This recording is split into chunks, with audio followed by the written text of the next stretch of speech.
바쁘시겠지만 좋아요, 알람, 구독 한 번씩 꼭 부탁드립니다. 저에게 정말 큰 힘이 됩니다.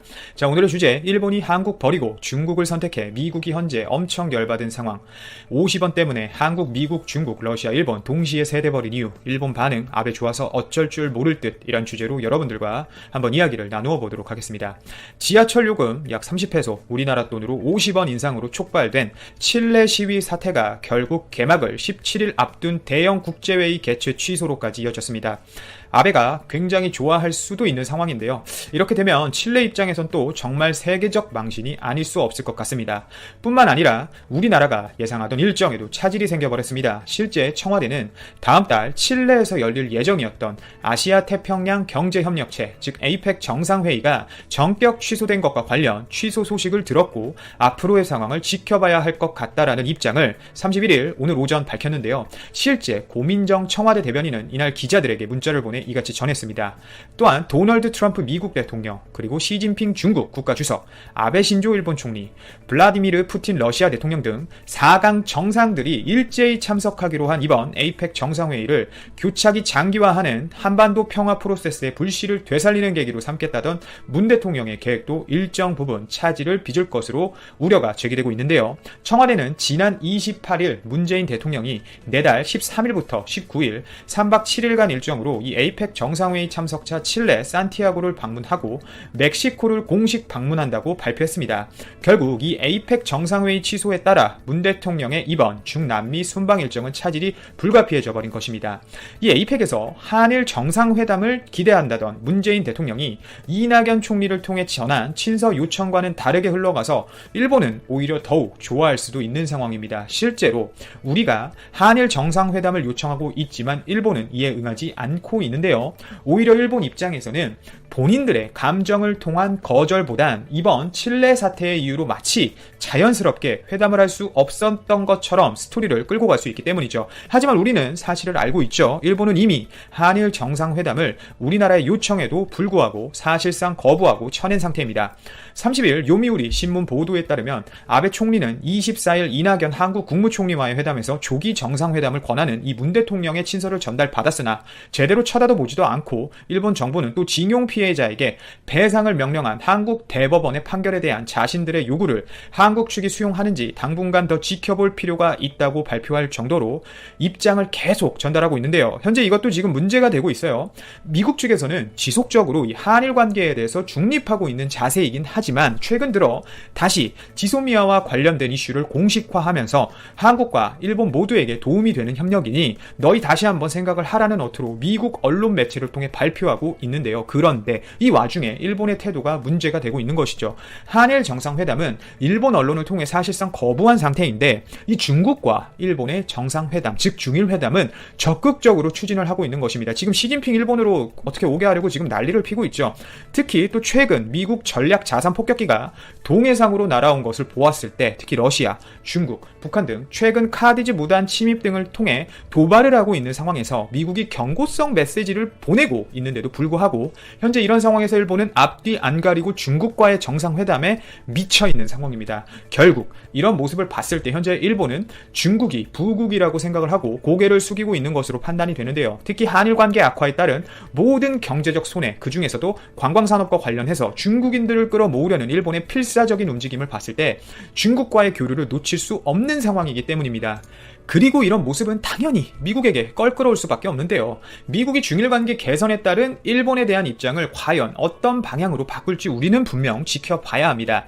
실제 칠레에서 열릴 APEC에서 한국, 미국, 중국, 러시아, 일본 등이 참여할 예정이었는데요. 이 경제 대국들이 회의에 참석하지 못하게 된 이유, 즉 이 모든 불씨는 아까 시작에 앞서 말씀드린 단돈 50원으로 시작이 된 겁니다. 그 이유에 대해서 좀 더 알아보시죠. 어제 세바스티안 피네라 칠레 대통령은 30일 현지 시간 최근 몇 주간 칠레와 모든 국민이 겪어온 이 어려운 상황을 이유로 내달 아시아 태평양 경제협력체 이 APEC 정상회의와 12월 UN 기후변화협약 당사국 총회 COP25 개최를 취소한다고 밝혀버린 것입니다.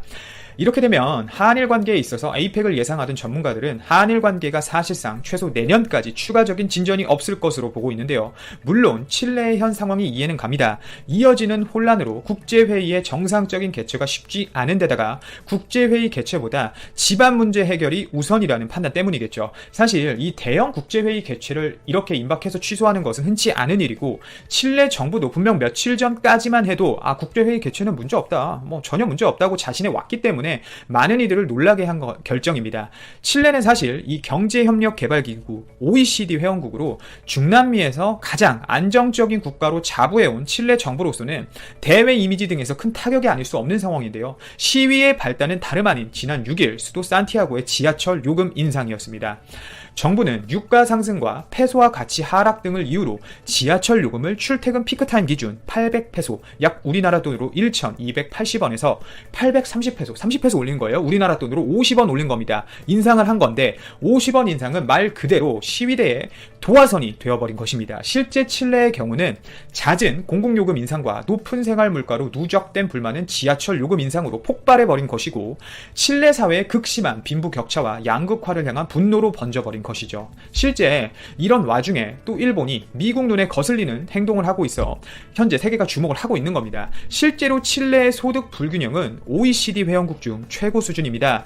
UN 중남미 카리브 경제위원회의 보고서에 따르면 2017년 기준 칠레에선 상위 1%의 부자들이 칠레 부의 26.5%를 소유하고 있어요. 그리고 하위 50%가 칠레 전체 부의 2.1%를 나눠 가지고 있다고 밝힐 정도로 이 정도면 정말 엄청 소득 불균형이 심하다고 말할 수 있겠죠. 심각한 수준입니다. 실제 칠레의 올해 최저임금은 월 30만 1천 페소, 우리나라 돈으로 약 49만 7천 원이고 근로자의 절반은 월 40만 페소, 약 66만 원 이하로 생활하고 있을 정도로 칠레 일반 시민들은 힘든 생활을 하고 있는데요.